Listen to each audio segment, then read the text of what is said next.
दोस्तों, एक बार फिर हाजिर हुआ हूं मैं आप लोगों के लिए एक सच्ची हॉरर घटना लेकर। ये जो घटना है, ये मुंबई की घटना है।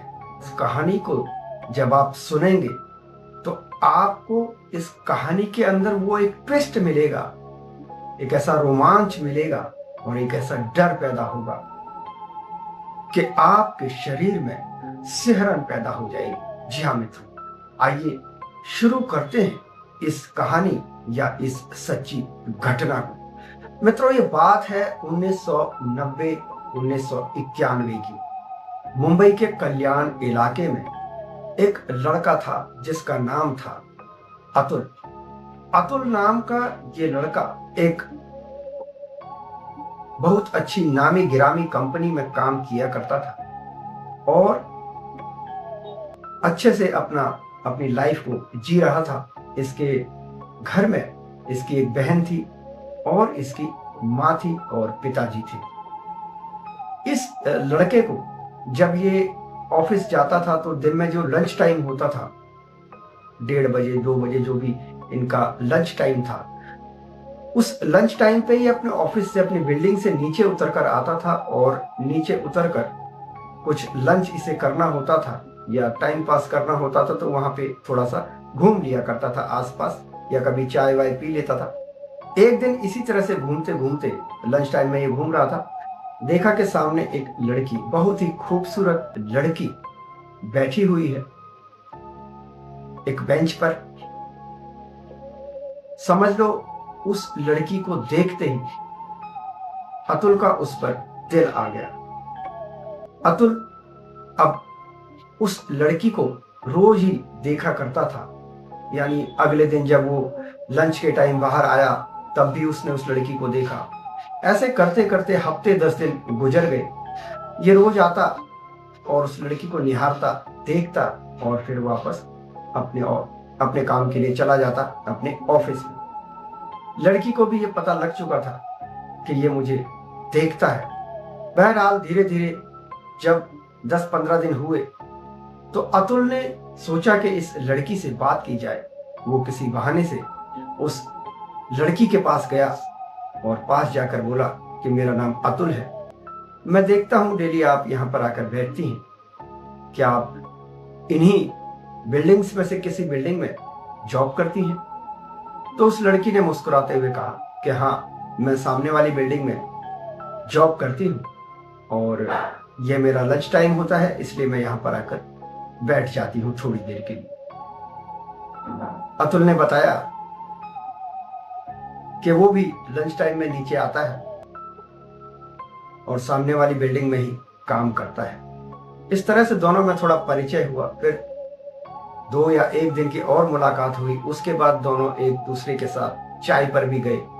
धीरे धीरे दोनों की मुलाकात आगे बढ़ी और एक दिन जब ये मुलाकात करीब करीब 6 महीने की हो गई तो एक दिन अतुल ने उस लड़की से कहा कि मैं ये थोड़ा सा टाइम जो लंच का टाइम होता है ये तुम्हारे साथ बिताता हूं, लेकिन इन 6 महीनों में मुझे पता ही नहीं लगा कि जो वक्त मैं तुम्हारे साथ गुजारता हूं वो कैसे बीत जाता है।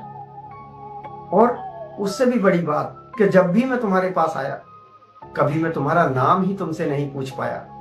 तुम्हारे पास आते ही न जाने मुझे क्या हो जाता है कि मैं सब कुछ भूल जाता हूं। उस लड़की ने मुस्कुराते हुए कहा कि मेरा नाम दिव्यांशी है। दिव्यांशी इसको मन ही मन पसंद थी और दिव्यांशी को यह बात अच्छी तरह से पता थी कि अतुल भी उसको बहुत पसंद करता है। और इसी क्रम में आगे चलते हुए एक दिन अतुल ने मौका पाकर दिव्यांशी को अपने दिल की बात बता दी और कहा कि दिव्यांशी, मैं तुमसे प्रेम करता हूं और तुमसे विवाह करना चाहता हूं, शादी करना चाहता हूं, और अगर तुम्हारी इजाजत हो तो मैं अपने माता पिता से और अपनी बहन से तुम्हें मिलवाना चाहता हूं। दिव्यांशी को तो पता ही था कि अतुल उससे प्रेम करता है और कोई लड़की अगर ये जानते हुए भी किसी लड़के से बातें कर रही है, इट मीन्स वो भी कहीं ना कहीं इंटरेस्टेड थी। दोनों सहमत हुए, घर वालों से मेल मिलाप हुआ, घर वालों के साथ मिलना जुलना हुआ और आगे चलकर दोनों की शादी भी हो गई। समय बीतता गया, दोनों के एक संतान हुई और वो बच्चा धीरे धीरे बड़ा हो गया। 2-3 साल का बच्चा, 3 साल का करीब बच्चा हो गया था। सब कुछ बड़े अच्छे से चल रहा था कि अचानक एक दिन जो दिव्यांशी की सास थी, यानी कि अतुल की माँ, उसकी तबीयत बहुत ज्यादा बिगड़ गई। और जब डॉक्टरों से चेकअप कराया तो डॉक्टरों ने भी कहा कि ये लाइलाज बीमारी है और इसका अभी कोई इलाज नहीं है। अब इनकी घर पर ही सेवा कीजिए और जब तक संभव हो सेवा करते रहिए। अतुल और उसके पिता और उसकी बहन काफी तनावग्रस्त हो गए डॉक्टर से ये सब सुनकर। अपनी माँ को डॉक्टर के पास से अतुल घर लेकर आया। जब दिव्यांशी को ये पता चला कि उसकी सासू माँ की जो बीमारी है वो लाइलाज है, तो दिव्यांशी ने अपने पति से कहा, अतुल से, कि ठीक है, जब तक माताजी हैं हम उनका पूरा ध्यान रखेंगे, पूरी सेवा करेंगे। और उसके बाद दिव्यांशी ने क्या किया कि जब अतुल अपनी माँ को घर ले आया था डॉक्टर के पास से, दिव्यांशी एक गिलास में थोड़ा सा पानी भर कर लाई और बोला कि ये, अपनी सासू माँ से बोला कि माँ जी ये पी लीजिए। माँ ने वो पानी पी लिया। उस दिन के बाद माँ की जो कंडीशन थी वो पहले से ज्यादा और तेजी के साथ बेहतर होती चली। ये बॉडी में इतनी पावर आ गई, बॉडी में इतनी शक्ति आ गई, एनर्जी आ गई कि जो माँ बिल्कुल खाट पकड़कर बैठ गई थी, बिल्कुल कुछ काम नहीं करती थी, अब वो सारा काम करने लग गई। स्वास्थ्य बिल्कुल अच्छा दिखने लग गया। अतुल को, अतुल के पिता को और उसकी माँ को विश्वास ही नहीं हुआ कि अचानक से ये काया पलट क्या हो रहा है। दिव्यांशी अपनी जो सासू माँ थी उसको रोज थोड़ा सा पानी पिलाती थी रात के समय। अतुल ने जब देखा कि स्वास्थ्य में बड़ा परिवर्तन हो रहा है तो उसने दिव्यांशी से कहा कि देखो, माँ तो दिन प्रतिदिन ठीक होती जा रही है और ये सब हम लोगों की सेवा का ही परिणाम है। अब डॉक्टर से एक बार रूटीन चेकअप और करवा लेते हैं तो हमें और तसल्ली हो जाए। तो डॉक्टर के पास जब लेकर गए अपनी माँ को अतुल, तो देखा माँ का पूरा जब चेकअप किया गया, एंजियोग्राफी और बाकी सब चीजें जब चेक की गई तो पता चला कि माँ तो बिल्कुल सही है, माँ तो स्वस्थ है एकदम। इसे ऐसा है कि जैसे कभी कोई परेशानी थी ही नहीं।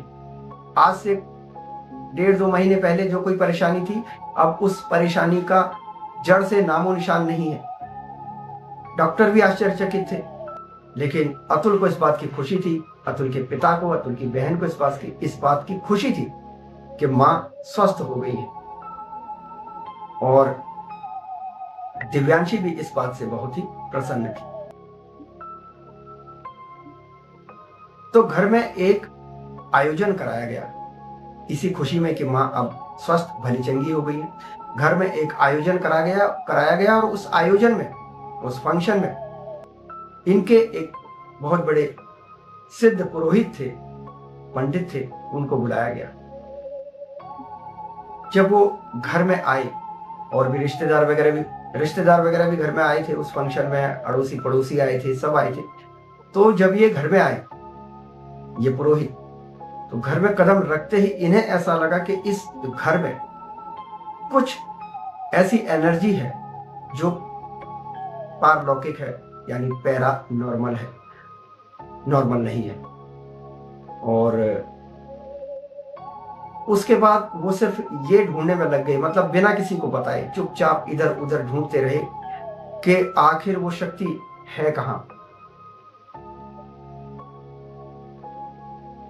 लेकिन क्योंकि भीड़ भाड़ का माहौल था और फंक्शन था, तो वो उतना कंसंट्रेट, उतना ध्यान लगा नहीं पाए और कुछ समझ नहीं पाए। बस इतना समझ पाए कि हाँ, कोई एनर्जी है जो इस घर में इस समय मौजूद है। जब फंक्शन खत्म हुआ रात 11 साढ़े 11 के आसपास, और पुरोहित जी को भी अगले दिन इनके घर से निकलना था, तो जो पुरोहित जी थे उनका क्योंकि सम्मान करते थे घर के सभी लोग, तो अतुल के पिता से पुरोहित जी ने पूछा कि घर में सब ठीक ठाक चल रहा है? तो अतुल के पिता ने कहा कि हाँ, सब ठीक है। बीच में मेरी वाइफ का स्वास्थ्य, यानी कि अतुल की माँ का स्वास्थ्य थोड़ा सा गिर गया था, लेकिन वो भी बहुत ही चमत्कारी रूप से एकदम सही हो गई है। जबकि डॉक्टरों ने तो बता दिया था कि ये बीमारी लाइलाज है। अब जो पुरोहित थे उनका जो डाउट था ना कि इस घर में कोई एंटिटी, कोई एनर्जी है, वो और ज्यादा क्लियर हो गया। क्योंकि इस तरह से चमत्कारी रूप से अगर कोई चीज ठीक हो रही है, कहाँ तो आदमी मरने की दशा में है और कहाँ इंसान बिल्कुल भला चंगा और स्वस्थ हो गया है। तो पुरोहित जी ने दोबारा से उसके पिताजी से पूछा, अतुल के पिता से, कि घर में सब चीजें ठीक ठाक हैं, बाकी चीजें नॉर्मल हैं? बोला हाँ, सब सामान्य है, अच्छा चल रहा है और बाकी कोई दिक्कत तो हमें वैसे भी नहीं थी। बड़ी अच्छी संस्कारी है, मैं बहू मिली है, हमारा पोता है बहुत ही अच्छा है, और बाकी लोगों को तो आप जानते ही हैं घर में। तब पुरोहित जी ने अतुल के पिता से कहा कि देखो, मैं आपसे एक बात कहना चाहता हूं, और ये मैं आपको डराने के लिए नहीं कह रहा, लेकिन आपको सावधान रहने के लिए जरूर कह रहा हूं। ये बात आप अन्यथा ना लें। अतुल के पिता एकदम विस्मित हो गए और आश्चर्यचकित होके थोड़ा सा चौंके भी, और उन्होंने पूछा कि क्या बात है पुरोहित जी? तब पुरोहित जी ने उन्हें बताया कि आपके घर में कोई एंटिटी, कोई एनर्जी ऐसी रह रही है जो हो सकता है आपको नुकसान ना पहुंचा रही हो, पर वो इस दुनिया की नहीं है। ये सुनकर अतुल के पिता थोड़ा सा चौंके, थोड़ा सा उनके अंदर भय भी उत्पन्न हुआ, और फिर उन्होंने पुरोहित जी से कहा कि पुरोहित जी, आप तो हमें काफी लंबे समय से जानते हैं और आपने हमारी कई बार मदद भी की है। अगर आपको ऐसा लगता है तो निश्चित रूप से ऐसा होगा जरूर। अब आप हमारा मार्गदर्शन करें। तो पुरोहित जी ने कहा कि सुबह के वक्त मैं आपके परिवार के सभी लोगों से मिलना चाहूंगा और एक बार इस घर का पूरा चक्कर मैं अभी लगा लेना चाहूंगा। रात तो काफी हो ही चुकी थी, फिर भी पुरोहित जी ने अतुल के पिता के साथ पूरे घर का एक चक्कर लगाया, और उसके बाद अंदर से भी बाहर से भी दोनों तरफ से, और उसके बाद आकर सो गए। मॉर्निंग में सुबह जब पुरोहित जी के जाने का वक्त हुआ, नाश्ता वगैरह करके वो जाने को हुए, उसके बाद उन्होंने परिवार के सभी लोगों को अपना आशीर्वाद दिया। तो सभी लोग आए, आशीर्वाद लिया, लेकिन दिव्यांशी नहीं आई। पुरोहित जी ने कहा, बेटा अतुल, अपनी पत्नी को भी बुलवा लो, उनको भी आशीर्वाद दे दो। अतुल अपने कमरे में गया और दिव्यांशी से उसने कहा कि दिव्यांशी आओ, पुरोहित जी जा रहे हैं और वो तुम्हें आशीर्वाद देना चाहते हैं। लेकिन दिव्यांशी ने आने से मना कर दिया। दोनों के बीच में इस बारे में बहस होने लग गई। तभी पुरोहित जो थे, पुरोहित जी, वो इनके कमरे के जो दरवाजा था वहीं पर आ गए अतुल के पिता के साथ। और तब पुरोहित ने, जो पुरोहित जी थे, उन्होंने दिव्यांशी से पूछा कि मैं जानता हूं कि तू इस दुनिया की नहीं है, अब तू बता कि तू कौन है। पहले तो दिव्यांशी आनाकानी करने लगी और बातों को इधर उधर घुमाने लगी, लेकिन जब उसे पुरोहित जी की शक्ति का पता चला, तब दिव्यांशी ने कहा कि हाँ, मैं इस दुनिया की नहीं हूं, लेकिन मैंने कभी इस परिवार का बुरा नहीं चाहा। आज तक इस परिवार की भलाई के लिए मैंने सब कुछ किया। यहां तक कि माताजी की हालत भी बिल्कुल मरणासन्न हो गई थी और मैंने उन्हें भी ठीक कर दिया। मैं मानती हूं कि मैं इस दुनिया की नहीं हूं, मैं दूसरी दुनिया की हूं, लेकिन मैं इस परिवार के साथ खुश हूं और ये लोग भी मेरे साथ खुश हैं, तो क्यों मेरी खुशियों में आग लगाने आ गए। दिव्यांशी के मुख से ये बात सुनकर अतुल के पिता और अतुल की बहन, साथ ही साथ अतुल की जो माँ थी, वो भी एकदम अचंभित रह गए और उनके अंदर भय की एक लहर दौड़ गई। जी हाँ मित्रों, वो इतना डर गए कि वो तो सोच भी नहीं सकते थे कि इतने साल से जो स्त्री उनके साथ रह रही है वो या कोई जिन्न है या न जाने कोई चुड़ैल है, लेकिन वो इस दुनिया की नहीं है। इसके बाद पुरोहित जी ने वहीं पर अपना जाने का प्रोग्राम रद्द किया और वहां पर विधि मंत्रों के साथ उस स्त्री को यानी दिव्यांशी को उसके कर्मों से मुक्त कराया। और उससे पुरोहित जी ने यह भी प्रार्थना की कि मैं जानता हूं कि तुम इस परिवार का भला ही चाहती हो और हमेशा भला ही करोगी, लेकिन क्योंकि तुम इस दुनिया की नहीं हो इसलिए तुम्हारा इस दुनिया से जाना ही बेहतर है, वरना तुम्हें मुक्ति मिल भी नहीं पाएगी। और दिव्यांशी जो अब तक कुछ देर पहले तक इस घर में एक अस्तित्व लिए हुए थी, वो अब इस घर में मौजूद ही नहीं थी। अतुल के पिता, अतुल की बहन और अतुल की मां के लिए तो ये बिल्कुल एक सदमे जैसा था, है ना। यदि ये वीडियो आपको पसंद आई है तो इस वीडियो को अधिक से अधिक शेयर कर लें। अब दें मुझे इजाजत, मैं फिर हाजिर होऊंगा एक ऐसी ही सच्ची घटना लेकर। नमस्कार।